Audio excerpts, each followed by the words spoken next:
Hello you guys and welcome back to another video. And today I wanted to talk a little bit about Star Citizen's future. Now I know a lot of you probably have seen a lot of videos coming up by different Star Citizen content creators about the test that's going on the preview test channel, where CIG is testing a ton of different server configurations for static server meshing. Now, these tests are huge and they mark kind of a landmark moment in the development of the game. Okay, CIG has talked a lot about moving forward with 4.0. Okay, recently in a letter from the chairman, from Chris Roberts, he kind of outlined his plans for this game in 4.0 and for beta 1.0. Okay, so he basically said that later this year they're gonna give us some kind of roadmap for what they actually want for 1.0, the first version of this game, the MMO version of this game, essentially. So right now they're heavily testing server meshing to make sure that's working. I know they said in the past that they want to try to aim for summer this year, or maybe the fourth quarter of this year, for 4.0 and server meshing with Pyro. So what has CIG been testing? They've been testing different server configurations. Server configurations with Stanton on one server, Pyro on another server. They've also been testing configurations where there are multiple servers in one star system, where you have all the planets is one server, and then the space around the planets is another server. And they've been testing different player populations, 200, 400, and even 800 players. Now, the 800 player servers were pretty tough. They had a lot of bugs. They weren't working right. A lot of people saying the 400 player servers were a lot better. The 200 player servers worked great. I think that this is huge. Now, this is the preview channel. And the reason why CIG is doing it this way is because, they need to be able to test all this stuff so they don't have a repeat situation like with PES, where so much of the game was broken when they pushed it to live. There was a huge issue with entitlement that they didn't find during PTU, and when it went to live, all of the servers melted and nobody could even log in. And that's the last thing they want when they go to live 4.0. Okay, there's going to be a ton of new players coming to this game. Right now, the player base, I think they've sold more than 5.1 million copies of this game. That's accounts. So because Star Citizen's kind of calculated it a little bit differently, each account essentially equates to one copy of the game sold. So one player might have multiple accounts, but it's essentially the same thing as one person buying multiple copies of the same game. So 5.1 million copies of the game sold. That puts it about the same size as Elite Dangerous, I believe.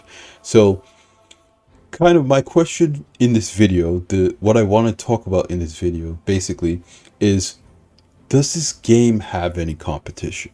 This year there is going to be a ton of features added to the game. Okay, it's basically gonna be a completely different game by the time this year is over. CIG is already dropping some sneak peeks of new ships, and Inside Star Citizen has been covering a ton of content that's coming to the game. CIG has been updating the roadmap.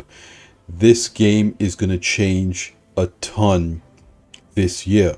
Okay, so, and this is what I've kind of been saying from the beginning. Star Citizen has been in development for a long time. Yes, that's true. But the way that other game studios have been developing games it, in my opinion, is very hard to replicate what CIG has been able to achieve even this far. Okay, they have, for all intensive purposes, a massive head start on any game that, you know, could be released or announced anytime soon.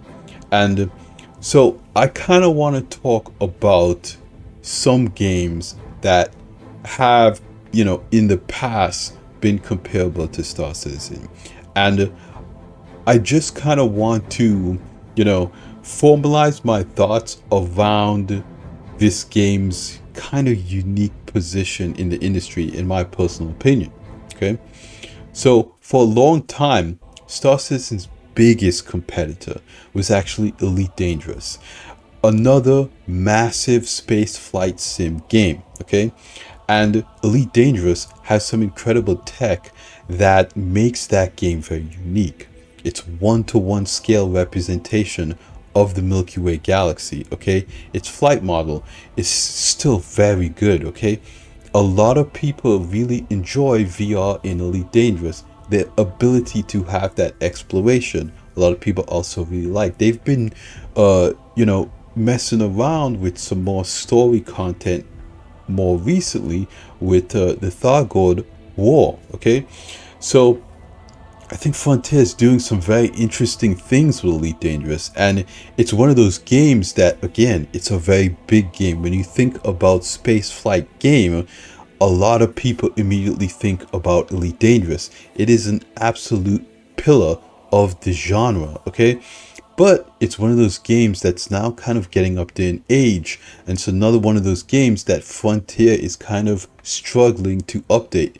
There are a lot of limitations, in my opinion, with the engine that Frontier is using to build out that game. Yes, they have an on-foot gameplay now, but without ship interiors and without, certain features that, we all know that Star Citizen is getting recently with, crazy things like resource management and, the new planetary tech with the water. And I think that Elite Dangerous is in a very unique place right now, and there is a lot to, look forward to about that game.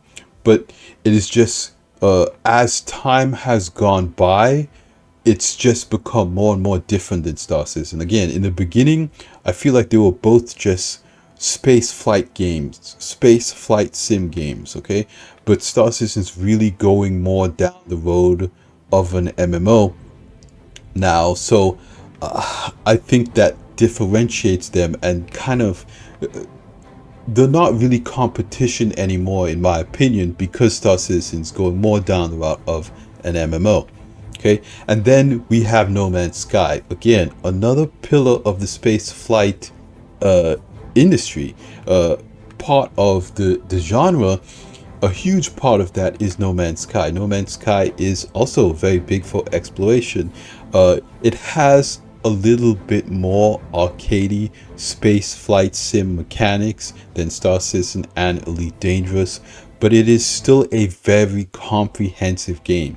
It has, base building and ship carriers and the, crafting and all of this stuff that make it a complete experience. Okay, so when you go in and you play No Man's Sky, it has everything that a lot of people are looking for in a space game.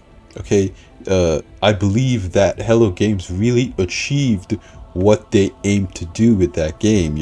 Flora and fauna and research and science, and there's a lot of different mechanics, and it does have, co-op and a little bit of multiplayer built in there, but it's just not really designed as an MMO. Again, everybody knows that No Man's Sky is not really an MMO. It does have those strong multiplayer aspects, but you're really not getting in a turret of your friend's ship and repelling other players. Okay, a huge thing that is a part of silver meshing is being able to run these huge capital ships and have them fully manned, and use the resource management system to manage the components on the ship and fire the weapons and do all this stuff. That is a that makes Star Citizen more of an MMO experience, playing on that ship with your friends. Now, again, No Man's Sky is a massive technical achievement to have all of those planets, to have that huge scale. Much, it's a much larger scale than Star Citizen is right now, because all of this is procedurally generated. But because all of these things are procedurally generated, it definitely has very different gameplay than the static locations in Star Citizen. Okay, and then of course the newest kid on the block, Starfield. Starfield is a very interesting game. It is a big game in it of itself, in its own right.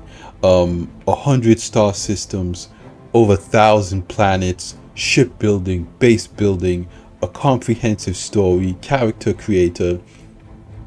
I think that Bethesda tried to pack as much as they can in that game, but at the end of the day, I think that a lot of people thought that it was going to be more than what it ended up being. Okay, and that of course led some people to be disappointed.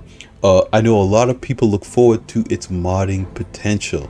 I know that when the game was being released, a lot of people said that modders are going to do 64 player co-op and all this crazy stuff. And what I basically said back then is that this game is designed to have a very long shelf life. It's going to take time for a lot of those really good mods to get into the game. It's hard. It's going to be hard to expect that day one. Okay.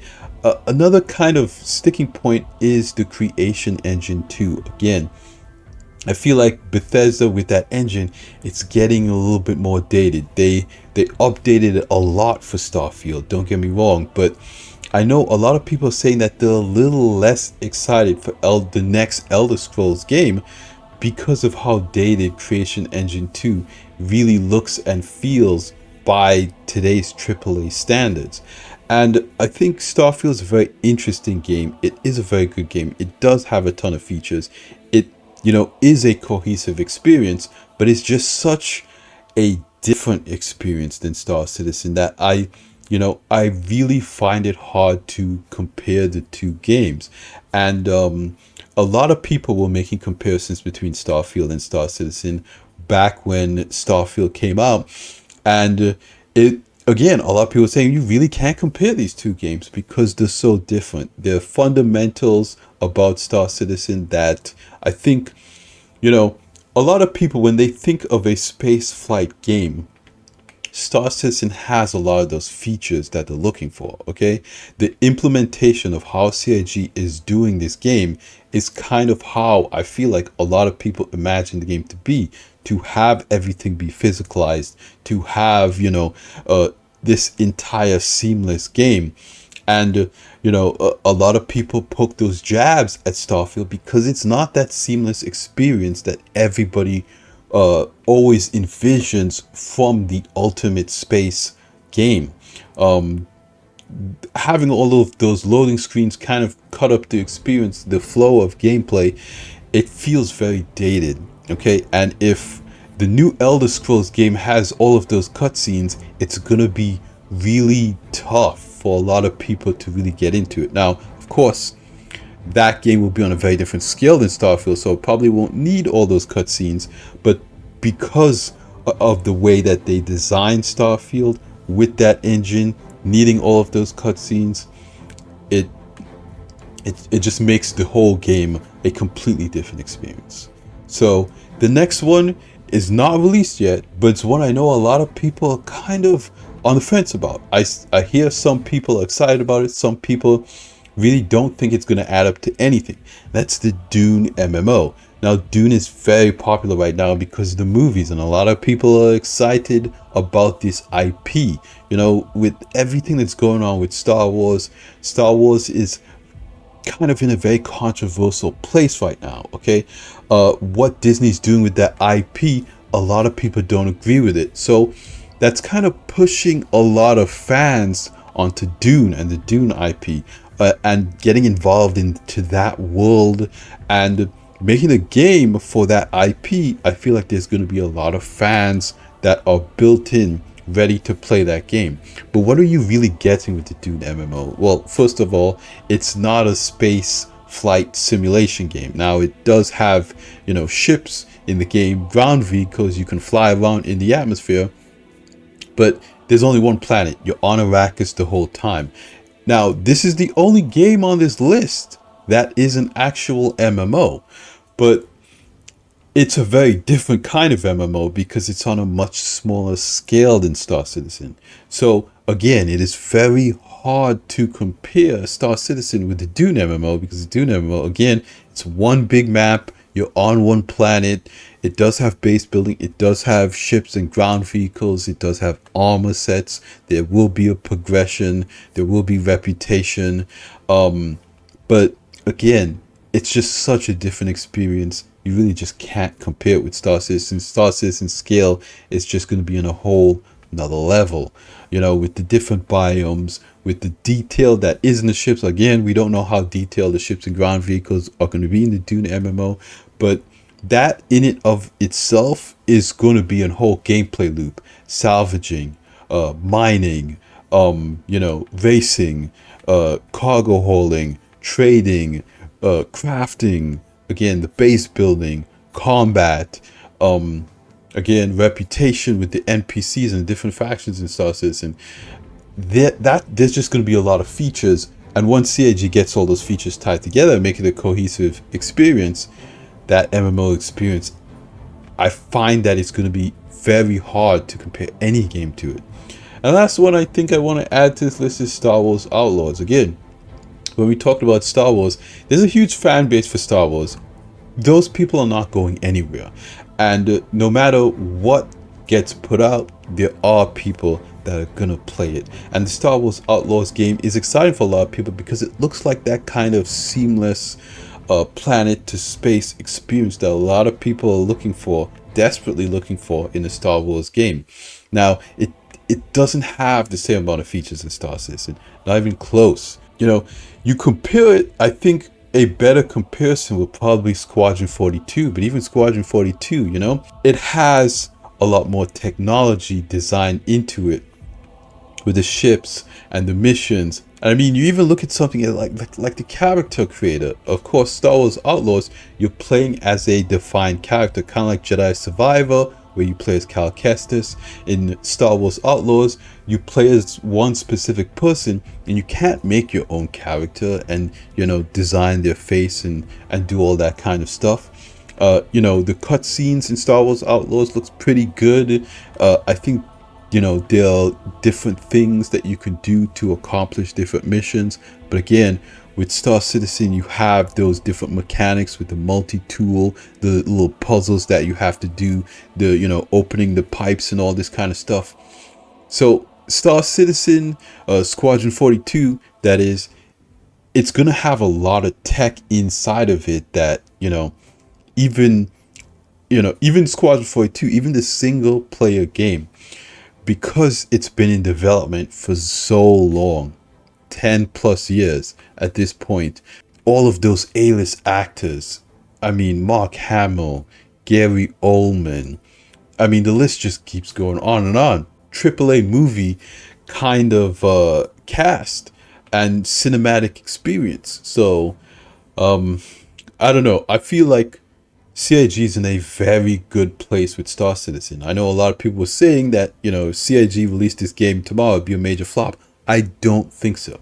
I honestly think that if CIG is able to get what they plan to get made out the door by the end of this year, and they get the game in a stable position where everything is persistent, that means that your progress carries over to the next patch. Now, obviously, there might be some wipes, but your character creator, the character that you make, you could save that file and load it up when the next patch comes out. The items that you loot and get in game, CIG could keep a log of that and update it on the next patch. And maybe the only thing that they change is like your money. And so a lot of people, if CIG comes up with a way to just, you know, store and remember all of the information, I wouldn't be surprised if there was a wipe for 3.23. It's such a big patch. But if CIG can keep the persistence 4.0 onward, I think a lot of people are going to jump in the game. There's 5.1 million players now, or, you know, somewhere about that. I feel like a lot of people who are sitting on the fence, you know, waiting for this game to come out, waiting for silver meshing, that is the big hurdle for them. When 4.0 comes out and you get silver meshing, that is essentially a taste of the finished experience that a lot of people are going to be waiting for. I think CIG is going to want base building with 1.0, so there is that end game gameplay, because that's the biggest thing with the MMO. You play the game so you can progress into end game, and so you have something to show for your effort. So CIG needs to finish the tech, make it a cohesive experience, and then create some type of end game so players can strive for that content. But, you know, let me know what you guys think. Do you think Star Citizen has competition in 2024 and 2025? You know, I hear a lot of people throwing on GTA 6. Now, obviously, when GTA 6 comes out, a lot of players are going to jump into that and kind of know life that game.